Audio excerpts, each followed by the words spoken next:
no, estamos grabando. Vamos a empezar con la sesión 3 de la correspondiente a la práctica del día de hoy. Adelante, Cristóbal. Ya, gracias. Hola a todos. ¿Ven mi pantalla? Sí. Sí, yo veo. Ya. ¿Y se escucha bien? Sí, se escucha bien. Sí, perfecto. Sí, perfecto. Ya. Ningún problema. Vale, vale. Bueno, como les contaba, hoy día vamos a ver un poco de entrenar unos modelos de redes neuronales, una LexNet y una ResNet, y de hacer una búsqueda por similitud. Bueno, ya les había dicho que subí el notebook a la sección de enlaces de cursos. Y para la sesión de hoy vamos a hacer un dataset de sketches, que son estos como dibujitos hechos a mano. Este es un dataset que tiene 20.000 sketches, son 16.000 de entrenamiento y 4.000 de test. Lo pueden descargar de aquí del sitio si quieren. Acá está el link. Bueno, los sketches están distribuidos en 250 clases distintas. ¿Y cómo se ve esto? Bueno, trae lo mismo que habíamos visto en la clase pasada, un archivo de mapping, donde trae el ID de cada clase y el nombre. Y eso para las 250 clases. Y además trae estos archivos de test y de train, donde trae el nombre de cada imagen del archivo y la clase a la que pertenece. Y bueno, como se ven las imágenes, aquí están distribuidas por categorías. Y por ejemplo, no sé, una zanahoria. Acá hay sketches de zanahoria. Son dibujos muy sencillos de estos objetos. Bueno, un gato, por ejemplo. Hay algunos dibujos más bonitos que otros. Pero, entonces, ya. Entonces, vamos a usar más o menos lo mismo que vimos en el tutorial de la clase pasada, el código del repositorio del profesor.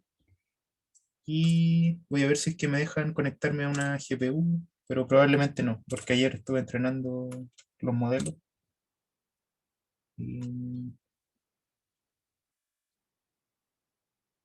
Ya. Bueno, me voy a conectar sin GPU. Como ya están entrenados, igual creo que se va a poder ejecutar el código.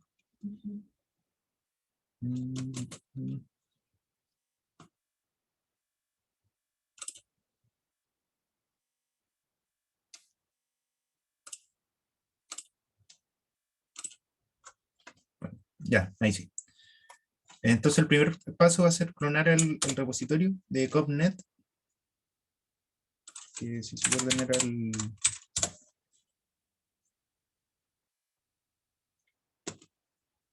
este repositorio de acá, que ya trae los modelos para entrenar, trae funciones para crear los TF records y trae funciones para entrenar y predecir.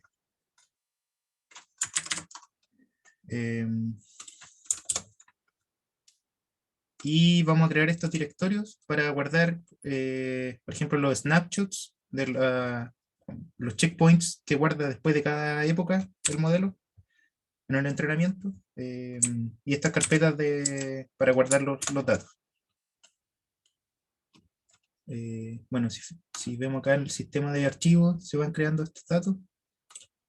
Acá. Aquí se copió el repositorio y estas carpetas que están vacías por ahora. Y acá vamos a descargar los datos, el dataset de los sketches.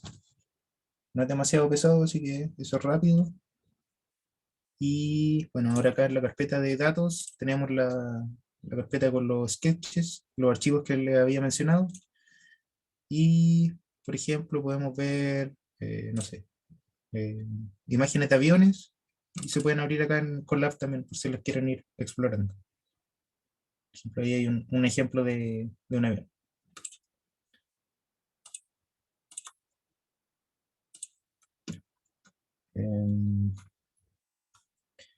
Ahora vamos a modificar un poco estos archivos de train y de test, porque, bueno, por cómo está el código del repositorio, les pide un archivo de test que se llame test.txt y train.txt.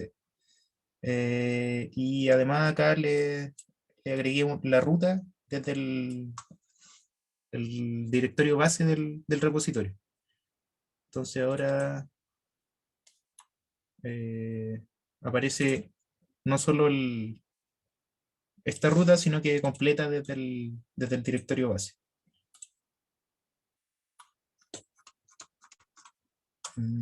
Bueno, después se generan los TF records de forma, bueno, esto ya lo vimos también en la clase anterior, así que lo vamos a ver más o menos rápido.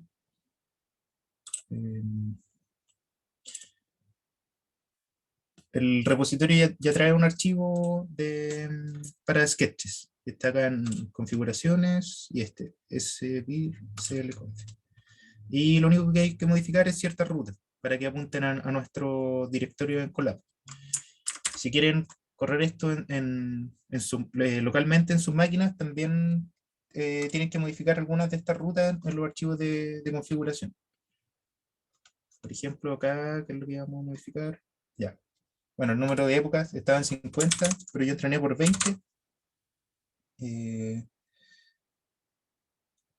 Y esto queda más o menos igual. Estos directorios son los que hay que modificar.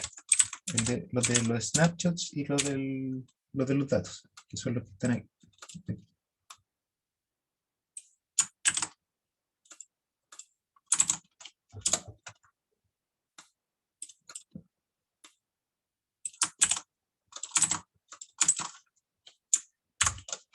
Ya. Y eso lo guardamos con control S. Y con eso ya podemos correr bueno, acá en el número de threads, esta es la cantidad de procesos que usa para crear los TF records. Y como son poquitos datos, les voy a poner, no sé, 4, por ejemplo. Para que así no cree tantos archivos para los TF records. Pero podría usarse 10 y eso no va a afectar en nada. Y ahí se están creando los TF records. Y eso se van a guardar acá en la carpeta de data.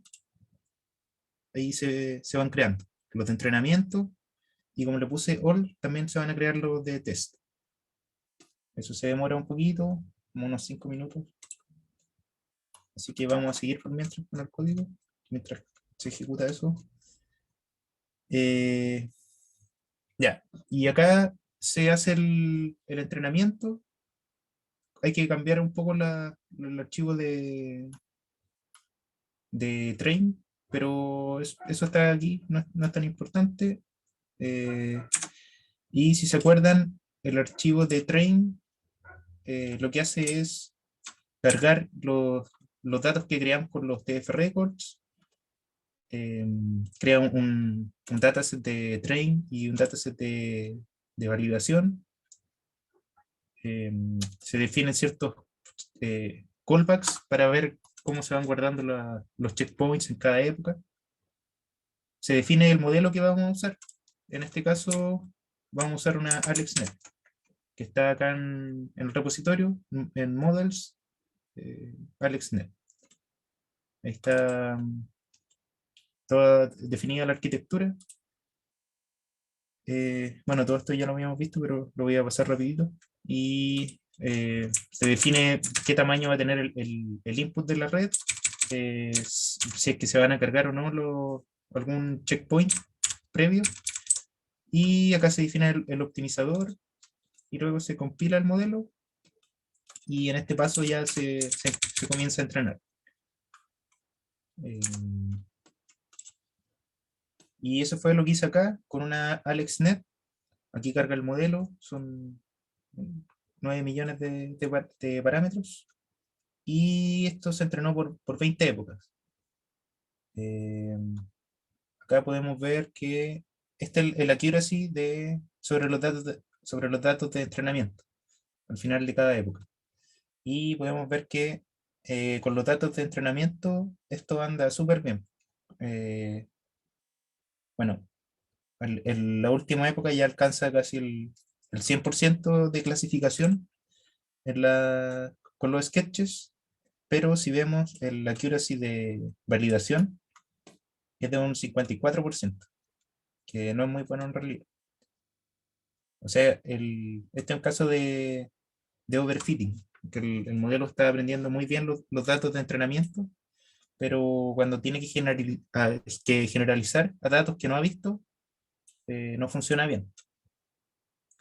Y eso puede ser, bueno, por varios motivos, pero uno es que la AlexNet no es un modelo tan complejo, entonces quizás no logra aprenderla. ¿Sí? ¿Alguien quiere decir algo? Cristóbal, una ¿Sí? consulta. ¿Por qué se genera un train-0, train-1 de los TF records? Esa es la cantidad de threads que se indica acá en el archivo de configuración. Ya. Ese 4 que le puse por ahí. ¿Dónde era? Acá. Ese. Número de threads es como para crear los TF Perfecto. records en paralelo, con varios hilos a la vez. Entonces por eso crea varios archivos. Si acá le hubiera dejado el 10 que tenía, hubiera creado 10 archivos de train y 10 más de test. Ya, ¿y eso tiene que ser consecuente cuando se entrena o no? ¿O da lo mismo? Da lo mismo porque el código está hecho de tal forma de que lee automáticamente el número que haya de TF records. Perfecto. Sí. Pero Cristóbal, pero cada TF Records es un frame digit, ¿cierto? ¿Cómo? O Perdón. un canal de la imagen, me perdí a lo mejor ahí. No tiene nada que ver con las imágenes Sí, de no estos pueden ser momentos. canales. Ajá. Es con en el proceso de crear los TF records, como a veces son tantos datos que hacerlo como en un puro proceso del computador se demora mucho. Entonces por eso, como esa parte del código lo paraleliza para que como que calcule los TF records. Cada carpeta, cada folder tiene diferentes fotos, en el fondo, sí, son diferentes datos, ejemplos. Sí, exacto. No, Cada pero, claro. Solo TF para, records. Sí. sí, disculpa, Cristóbal, solo para aclarar y no confundir. El uso de multithreads no tiene nada que ver con el entrenamiento, solo tiene que ver con preparar la data.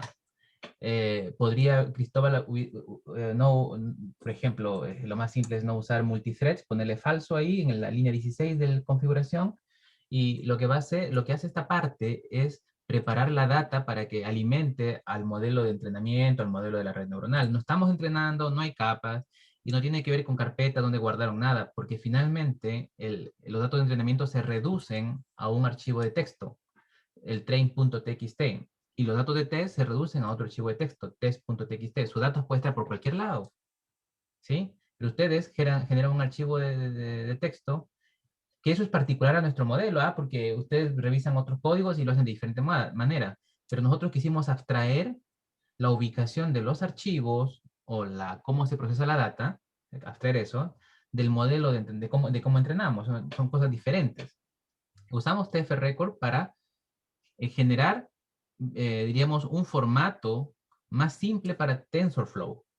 Entonces las imágenes se leen una por una y se van y se guardan en un TF record. Pero ahora, usar thread significa que si yo tengo 1 millón de imágenes, por ejemplo, y la cosa es leer imagen y guardar, leer imagen y guardar, entonces resulta, diríamos, poco óptimo usar un solo core, un solo CPU, si hoy en día las CPUs tienen multicore. Entonces mejor hago el trabajo en paralelo, de manera que los threads, que son, ¿no?, los procesos livianos, separan su trabajo y leen diferentes partes del dataset y van creando diferentes partes del TF record. Entonces yo puedo dividir un archivo de 1.000.000 en, por ejemplo, no sé, en 10 de 100.000. En 10 de 100.000. Entonces voy a tener ahí 10 archivos de TF record, pero eso va a ser transparente, ojo, porque luego cuando leen la data se lee en grupo. De hecho, ¿puedes mostrar el código de donde lee la data, Cristóbal, por favor? Sí. Esto no tiene nada que ver O sea, con el el mundo. entrenamiento la data la toma de un solo archivo en el fondo finalmente al No, momento de comenzar el entrenamiento. ¿No? por eso es que No, justamente hay que no abstraer lo eso, lee hay de que- varios archivos por ahora. Pero hay que abstraer Sí. eso, fíjense, miren la abstracción. ¿Pueden mostrarle en la línea donde lee la data, por favor? La data se prepara a través de un modelo llamado dataset, de TensorFlow. Ándate al train simple, por favor. En el train simple. En el train. Ahí, gracias. Miren, ahí tf.data, tfrecord, dataset. Dataset es un módulo, es como una clase que tiene TensorFlow para generar objetos tipo dataset. Y uno le puede dar ahí un archivo, dos archivos. TFR train file es un archivo de texto, es una variable de texto. Más arriba, por favor, donde va el nombre del archivo que vas a procesar.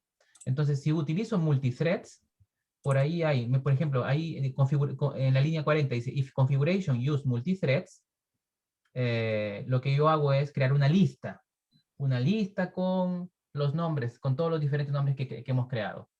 Y así se le pasa al dataset. Finalmente, esa línea 56 genera el dataset que va de entrenamiento, y la línea 62 genera el dataset de testing. Independiente de si se dividió la data en 10, en 20, no importa. Él la aglomera, él la junta. Así que de ahí para adelante solamente usamos la variable tr dataset y val dataset, que son los variables que representan mi dataset. Y usar esos modelos es eficiente porque automáticamente ese bloque administra la data, se divide en batches, hace shuffle. Es lo mejor usar ese enfoque. Ustedes no se preocupan de eso, se abstrae completamente. Esa es la razón. Espero haber aportado algo. Gracias. Sigue. Sí. Ya, entonces acá entrenamos una AlexNet y vimos que no andaba muy bien. Era como un 55% en validación. Y después lo que hice fue entrenar una ResNet 34.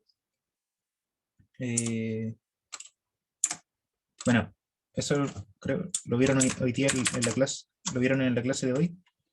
Que la ResNet usa estos shortcuts residuales que permite entrenar un modelo mucho más profundo, con muchas más capas. Y hay distintas versiones de la ResNet, dependiendo como de qué tan profunda es, pero por lo general las más comunes son la ResNet 34 y la ResNet 50. En este ejemplo vamos a estar usando la ResNet 34. Está definida acá también en el repositorio, los modelos. Bueno, aquí se define la red tal como el caso de AlexNet, y al correr el entrenamiento con ese modelo, por 20 épocas se alcanzó una accuracy de validación del 61%, versus el 55% que daba la AlexNet. Bueno, y eso ya es bastante mejor. Lo que sí hay un detalle aquí, que para entrenar la ResNet usé este archivo no sé, el train simple del repositorio, sino que usé el train, y eso tiene un pequeño cambio, que es cuando se define el optimizador. Acá. Para el optimizador como el método que se usa para ir optimizando los pesos de forma de ir disminuyendo la función de pérdida. Y acá se usa optimizador de descenso de gradiente, pero se le agrega esto de acá, un decaimiento del learning rate en cada cierta época. Y eso no estaba acá en el otro, a ver, no estaba esa opción cuando entrené con AlexNet. Pero incluso si lo hubiera usado, probablemente debería haber andado mejor la ResNet de todas formas. Pero para que sea justa la comparación, debería usarse el mismo optimizador. Bueno, y lo que hice después fue entrenar de nuevo una ResNet 34, pero con fine tune. O sea, tomando los pesos preentrenados, pero en ImageNet. ImageNet, este repositorio grande de imágenes, el dataset de imágenes. Y bueno, si uno lo piensa, los dominios son distintos en ambos problemas, porque esos pesos entrenados en ImageNet estaban clasificando imágenes del mundo real, en RGB. Y lo que estamos haciendo acá es clasificando sketches que son dibujos a mano. Pero al hacer eso, vamos a ver si funciona esto. Ya, ahí se descargan los pesos. Y bueno, en el archivo de configuración se le indica que se quiere usar el checkpoint que descargamos. Ese checkpoint está acá también en el repositorio. Está acá, lo pueden descargar del repositorio. Este de acá, ImageNet. Estos son pesos para una ResNet 34 que fueron entrenados en ImageNet. Y al usar esos pesos preentrenados, el modelo ya no empieza a entrenar con valores aleatorios, sino que ya tiene una buena, como unos buenos pesos para empezar a entrenar. Por ejemplo, en la primera época ya tenía un 43% de accuracy en validación. Mientras que al no usar los pesos preentrenados, el accuracy de validación en la primera época era de 0,5%. Entonces, en la misma cantidad de épocas, el accuracy obtenido acá usando esos pesos preentrenados es mucho mayor que al no usarlo. Por ejemplo, acá después de 20 épocas dio una accuracy del 75% en validación, mientras que al no usar los pesos preentrenados, después de 20 épocas se llega a solo al 61%. Probablemente si hubiera dejado más tiempo, por más de 20 épocas, este modelo de acá, quizás hubiera llegado a algún valor más cercano, pero esa es la gracia, que en menos tiempo, con menos épocas de entrenamiento, se puede alcanzar más rápido un valor de accuracy alto, en este caso del 75%.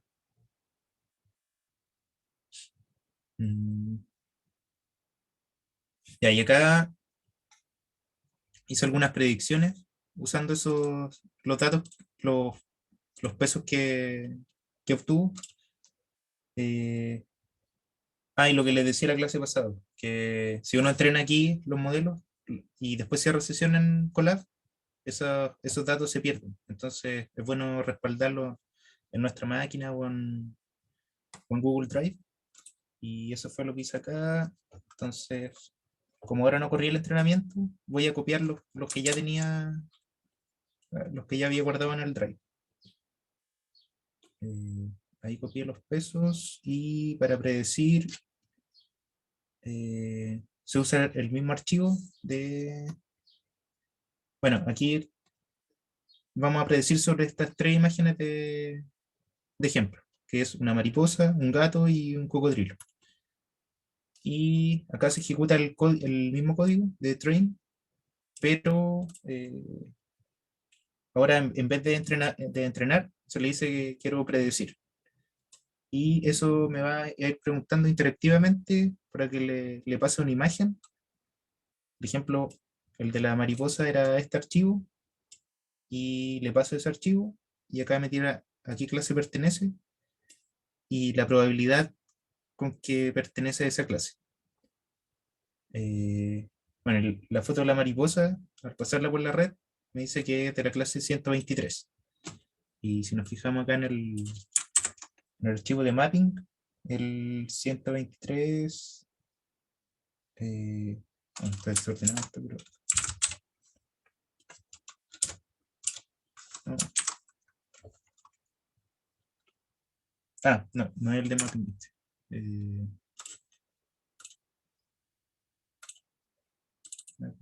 123. Acá. Dice que es una mariposa. Lo mismo con el archivo del gato. Le pasé acá. Dice que es de la clase 26 con casi un 100% de probabilidad. La clase 26 es acá, la de gato. Y el cocodrilo lo mismo. La clase 68 y esa es la de cocodrilo. Entonces ahí vemos que en realidad la clasificación anda súper bien. La clasificación con la ResNet predice correctamente las clases. Bueno, si uno quisiera hacer un análisis más detallado, podría hacer alguna matriz de confusión o calcular las métricas que habíamos visto, de precisión o recall. Pero así, a la rápida, vemos que anda bastante bien. Y además tienen una alta probabilidad. Por ejemplo, le pasamos un gato y la red está bastante segura de que efectivamente es un gato.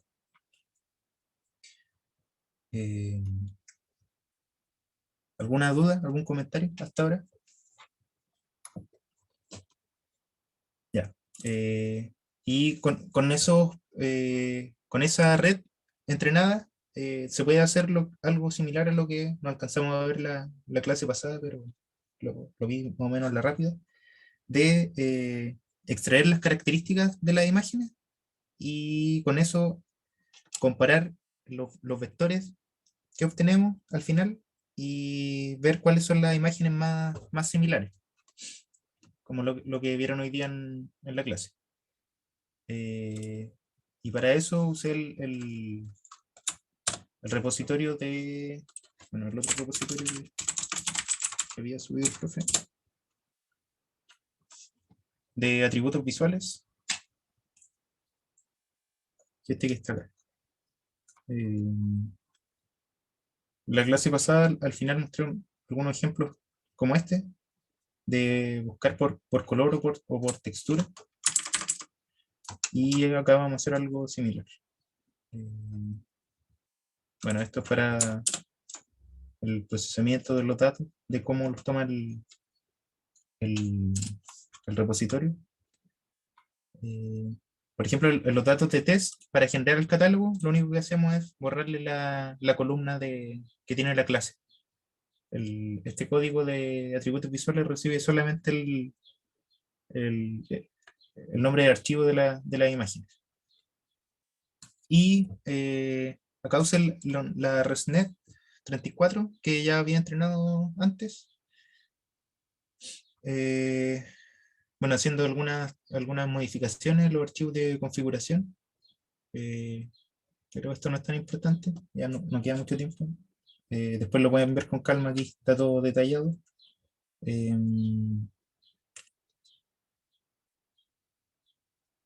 Bueno, con eso finalmente se calculan los atributos de la imagen, o sea, los vectores de características.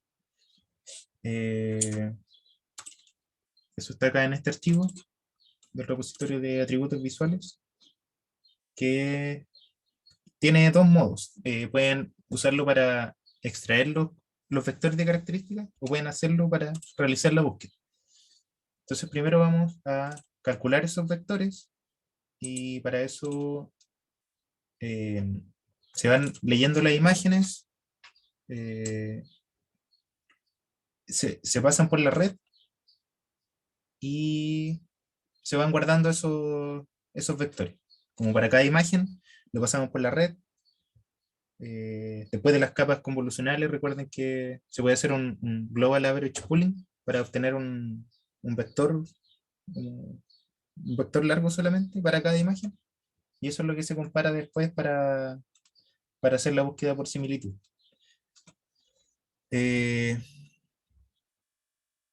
Bueno, en el repositorio lo hacen con una ResNet 50 preentrenada en ImageNet. Esta ResNet 50 ya viene con Keras, en TensorFlow. Se puede usar solo con una línea, ya se puede descargar un modelo de ResNet.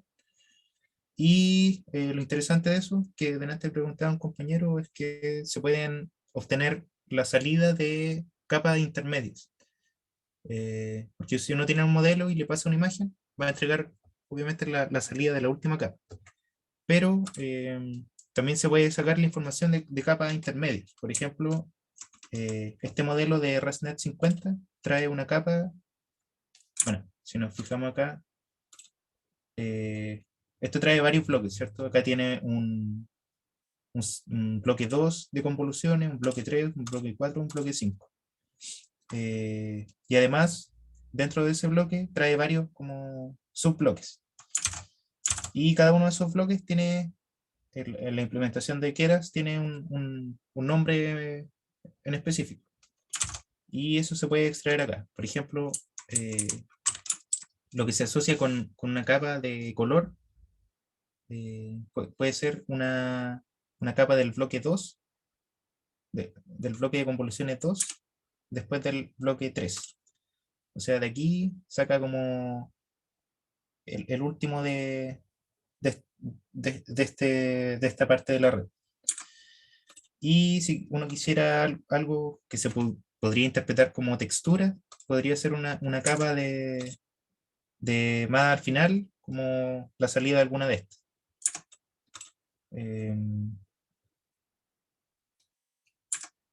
Bueno, y usando cada una de esas capas se extraen los vectores de características y después se hace esta búsqueda por similitud.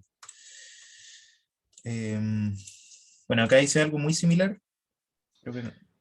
Oye, Cristóbal, Sí. ¿y esa la podría usar para otra, una vez la podría usar para alimentar otra red más? Otra, si quisiera ahí. Esa línea intermedia. Claro, sí. Esa información podría usarla para Otra cualquier red. cosa en realidad. Sí. Ya. Porque lo que hace uno generalmente con no sé, con una ResNet 50 es que, claro, pasa una imagen por toda la red y al final esa información se saca un puro vector y ese vector uno lo puede usar para clasificar o para, depende de la tarea que tenga. Ajá.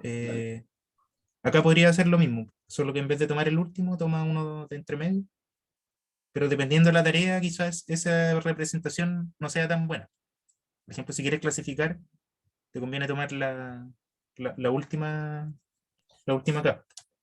Claro.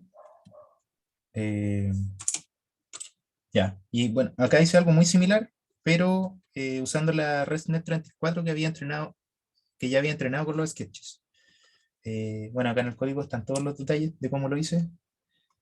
Y al hacer eso, en realidad no funciona muy bien. Por ejemplo, aquí hay una búsqueda de... Esta es la query, un dibujo de una bicicleta. Y estos son los que entrega como más cercanos. Bueno, se ven, hay varios vehículos, como por las ruedas probablemente lo haya considerado como similares, pero uno esperaría que acá hubieran solamente bicicletas.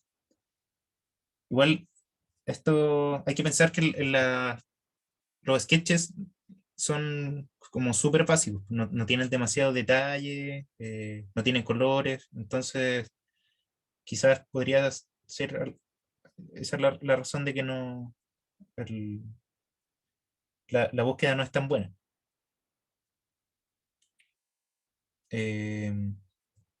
Acá, por ejemplo, una mariposa entrega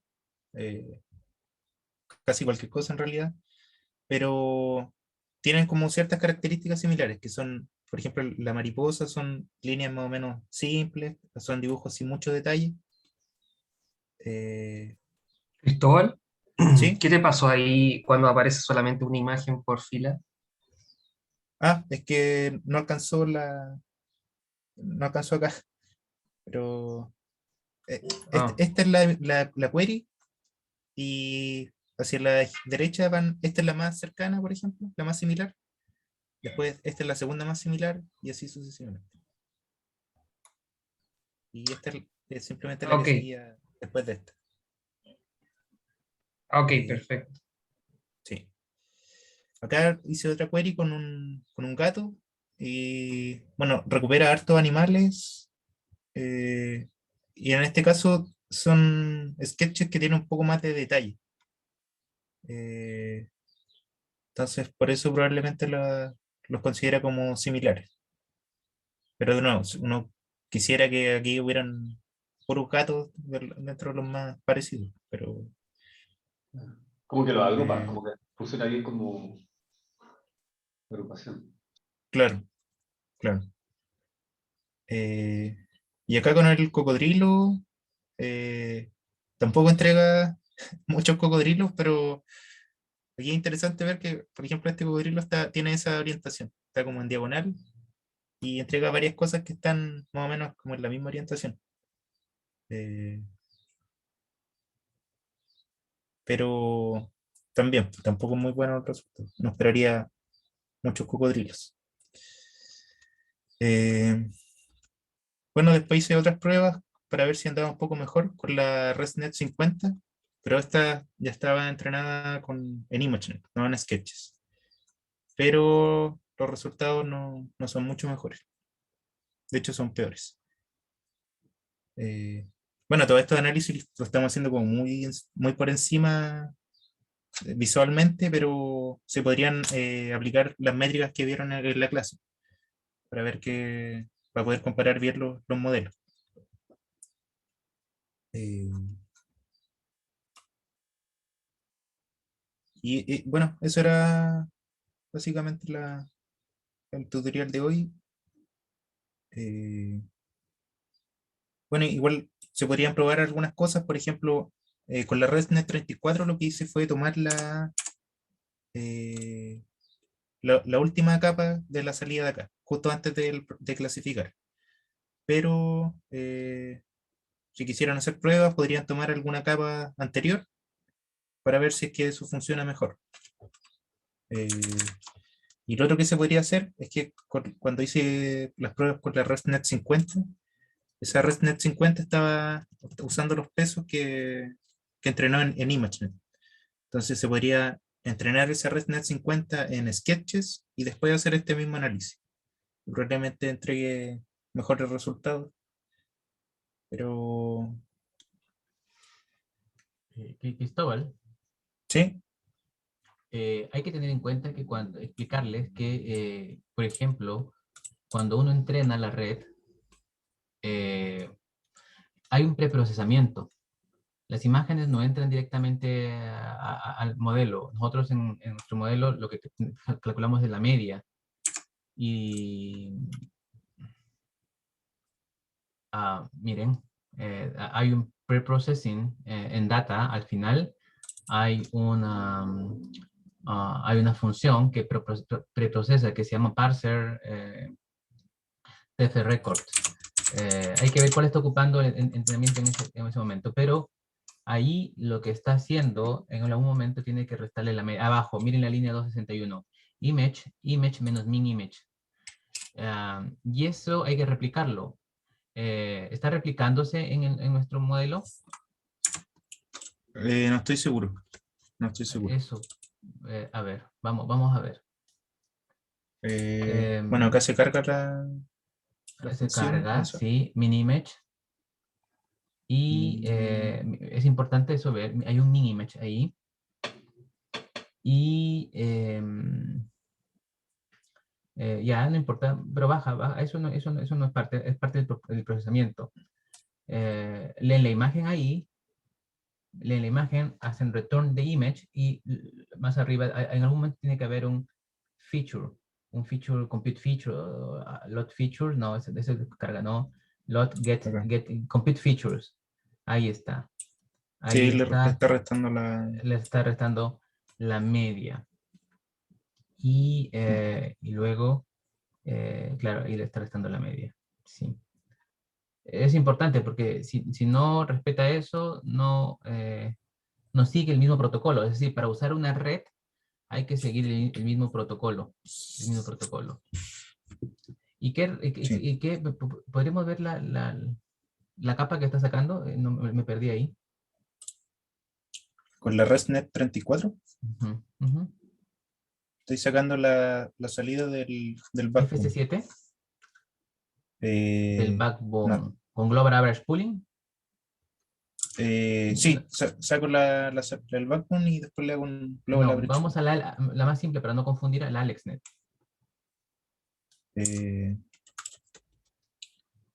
A ver.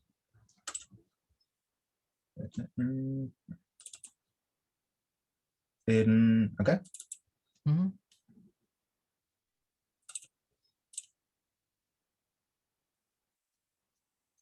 La AlexNet tiene la FC7. Esa es la que debes leer, ¿no es cierto? ¿Esa está leyendo? ¿La FC7?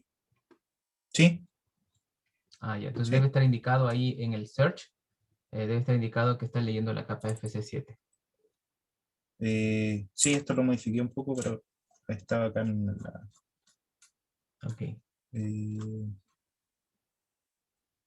Aquí. FC7.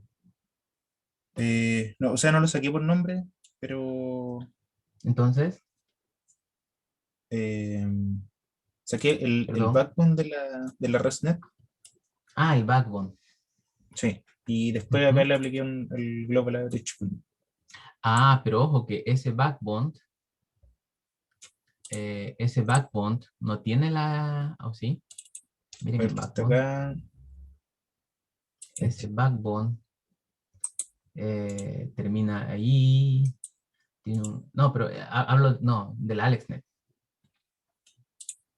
No, es que el Alex no lo usé para esto. No, Lo usé para entrenar solamente. y podría usar para Similarity Search. Normalmente el AlexNet es modelo simple, tiene un buena el AlexNet. ¿Cómo sería eso? Por ejemplo, tendrías que ser la FC7. Ya. Es como para explicarle. Pero la FC7, sí. Ya, ok. Podrías ocupar esa, sí. Ya. Sí, voy a hacer esa prueba y lo voy a agregar al notebook. Ujú. Eso sería, ok. Ok, yo creo que podríamos hacer esa prueba y luego agregarlo ahí y explicarlo a ellos y ver y contarles en la próxima sesión los resultados. Pero básicamente esa es la estrategia, sacar capas de cualquier lugar, eso es posible. Tienen que saber los nombres, sí. Y esos nombres se puede hacer cuando uno hace summarize, ¿no es cierto? Ahí se lista todos los nombres de las capas que tienen. Sí. Y eso pueden ocupar. Ok. ¿Podrías hacer ese ejercicio y luego contarles en la próxima clase? Ya, ok. ¿Ok? Sí. Y a cualquier duda escriben por interno o nosotros ya respondemos. Entonces, eso sería Cristóbal, ¿cierto? Sí, eso sería. Gracias, Cristóbal. Cualquier consulta ahí nos lo escriben. Entonces, con eso damos término a la práctica de hoy. Gracias. Ok, chao, chao. Muchas gracias. Chao, que estén bien. Chao, muchas gracias. Chao, que estén bien. Gracias. Gracias. Gracias. José Manuel, solo para rectificar, ¿Sí? nos vemos el lunes a las 11:30, ¿cierto? 11:30, no, 11 dijo, 11. 11, porque estoy Sí. viendo acá el correo y dice lunes 25 de 11:30 a 1:30 y después el martes 26 de las 9:30 a las 11:30. Bueno, Y según eso cierra lo la que tercera aparece. clase. Ya, para no confundir ahí. Está bien, ya, dejémoslo así. Lo que aparece ahí en el que mandó Cristian. Sí, para no, sí, lo que mandó Cristian. Ya. Ok, perfecto. Lunes 25 a las 11:30. Ok. Listo. Muchas bien. gracias, José Manuel. Gracias, Cristóbal. Chao. Nada. Chao. Ok, chao, que estén bien. Chao, chao. Chao, gracias. Vamos cerrando.